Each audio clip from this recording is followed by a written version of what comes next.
गुरु जी मेरा निवेदन है आपसे कि पता नहीं क्यों जाने अनजाने ऋषि मुनियों का बनाया हुआ हमारा सनातन धर्म, वैज्ञानिक युग और हमारा संविधान तीनों ही एक दूसरे से परे हो गए।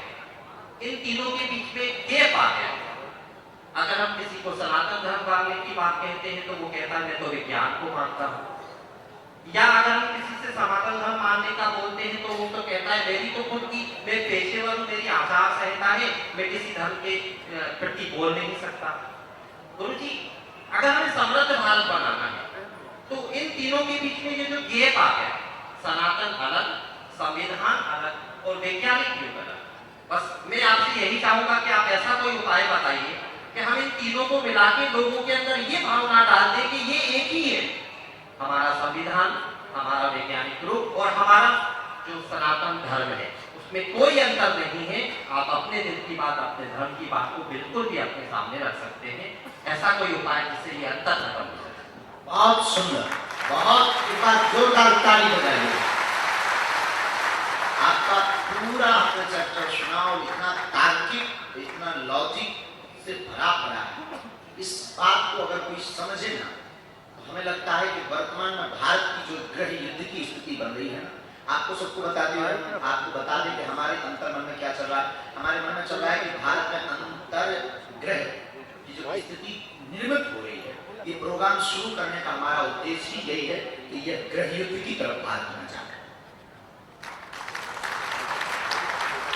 सनातन धर्म, संविधान और विज्ञान, आपको बता दें कि ये सब सनातन धर्म से ही उद्भवित है।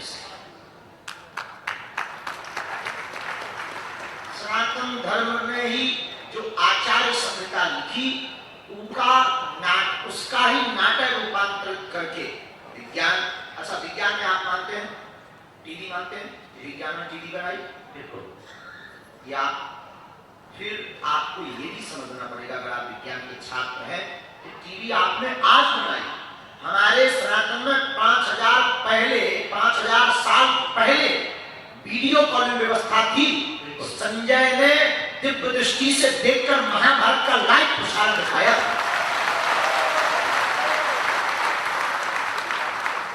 आप मानते हैं कि आपने हवाई जहाज बनाई विज्ञान के छात्र के तौर पर, हाँ या ना? जी।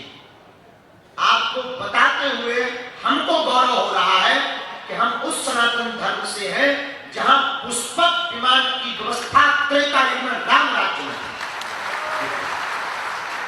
आपकी हवाई जहाज में, आप माइक लिए रहिएगा, आपकी हवाई जहाज में लिमिट लोग जा सकते हैं। हमारे पुष्पक विमान में कितने भी लोग बैठा दे, एक सीट हमेशा खाली है। और आपकी हवाई जहाज की गति सीमित थी, हमारे पुष्पक विमान की गति असीमित मन की गति से चलने वाला है। तीसरा, अगर आप विज्ञान के छात्र हैं, हम आपको बता दें, एक है भौतिक विज्ञान, एक है आध्यात्मिक विज्ञान, और दोनों ही विज्ञान अलग नहीं है। विज्ञान जहां से शून्य होता है, अध्यात्म वहां से प्रारंभ होता है। अब आप मानते हैं कि आपने बंदूक बनाई, मानिए ना सर, AK-47 दुनालू देखी तो नहीं है, टीवियों पे देखी है, छूके तो नहीं देखी। दुनालू, कट्टा, ये आप मानते हैं? भाई खल भी जाता है, ये भी मानते हैं। हमारे वैदिक में भी ये व्यवस्था थी बाण के रूप में, और हमारे सनातन हमारे नहीं अपने सनातन धर्म में आप लोग जो बंदूक नहीं बना पाए, वो अपने सनातन धर्म में कई हजार साल पहले शब्दवेदी बाण बना करके बता दिया था विज्ञान। अभी आपकी ऐसी कोई बंदूक नहीं बनी है, आज तक ऐसी कोई बंदूक नहीं बनी है कि जहां से आवाज निकले वो तो ही है। कई बार मार कौन गलत कौन है, समझ गए आप? लेकिन अपने सनातन धर्म में इतनी गहराई है, हम आपको बता दें, विज्ञान ज्ञान दोनों अलग नहीं है। अब आपने कहा ये जो खाई हो गई ये मिटेगी कैसे? ये तभी मिटेगी, डॉक्टर लोग यहाँ बैठे हैं और उनकी बुराई करते हैं। सुनो, ये लोग क्या करते हैं कि उनके पास कोई भी आदमी जाए, वो कहे कि उनको कह दे कि हम तो बागेश्वर धाम गए थे, बिल्कुल आराम नहीं लगा, तुरंत ये जवाब दे देते पाठनियन के चक्कर में तो अपनी रसोईया कहाँ हुआ।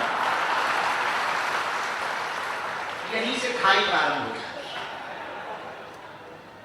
ये चाहते हैं कि धर्म की जो भभूति है, जो मंत्र चिकित्सा है, वो अंधविश्वास से सिद्ध रहे। और अब धर्मगुरु की धर्मगुरु क्या कहता है, जैसे व्यक्ति आया अर्जी वाला, क्यों ये कहाँ है महाराज, पूरे भारत के डॉक्टर दिखवा ले, मैं ठीक नहीं हुआ। तो धर्मगुरु भी क्या कह देता है, कई बार हम भी कह देते हैं डॉक्टर ने क्या नहीं लिया। यही खाई का कारण ये है कि हम अपने क्षेत्र को सर्वोत्तम बनाने के चक्कर में दूसरे को नीचा दिखा रहे हैं। विज्ञान को ही सर्वोत्तम बनाने के चक्कर में सनातन को नीचा दिखाने का काम कर रहे हैं। और ये जो संविधान है, संविधान को ही सर्वोत्तम बनाने के चक्कर में कई बार विज्ञान को नीचा दिखा देते हैं, न जाने क्या क्या नीचा दिखा देते हैं। इस खाई को तभी पाट सकते हैं जब प्रत्येक वर्ग का व्यक्ति समझ जाए मूल में भूल ना हो, मूल सनातन ही है। आज से 5000 साल पहले आप बता दीजिए कौन सा संविधान था? बिल्कुल भी नहीं। कोई विज्ञान की आचार संहिता थी? नहीं, बिल्कुल। सनातन की आचार संहिता थी, और सनातन की आचार संहिता से विज्ञान की आचार संहिता हुई है, और विज्ञान की आचार संहिता परिस्थिति से, राज्य की परिस्थिति से संविधान की आचार संहिता। हम तीनों को मानते हैं और भारत के प्रत्येक नागरिक को तीनों का सम्मान करना चाहिए, चाहे वो किसी भी मजहब का हो, किसी भी पंथ का हो, किसी भी जाति का हो, चाहे वो केवल विज्ञान का छात्र हो, स्टूडेंट, या वो केवल संविधान को मानने वाला हो। लेकिन ये किसी को भारत में या दुनिया में अधिकार नहीं है कि अपने कार्य को सर्वोत्तम मानने के चक्कर में दूसरे को नीचा बताया जाए। इसकी खाई को बनाने का एक ही सर्वोत्तम उपाय है कि लोगों में जन जागृति अभियान नुक्कड़ जगहों पर शुरू किया जाए। ये बड़े लेवल से नहीं होना है, ये छोटे लेवल से होना है। गांव की गलियों से, चाय के डब्बों से, किराने की दुकान से, आटा चक्की की महफिल से इसकी जागृति प्रारंभ होनी है, तभी ये व्यापक होगा।